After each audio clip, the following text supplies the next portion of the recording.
at komprehensibong palitan ng pananaw at pagbibigay ng impormasyon nang hindi kailangan dumating sa anumang away, bangayan o init ng ulo.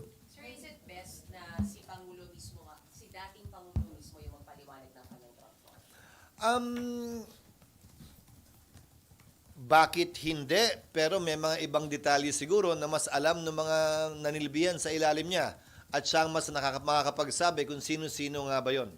Sir, may pinag-usapan ba kayo paano dapat i-handle yung investigation, paano yung maging flow ng investigation? Wala.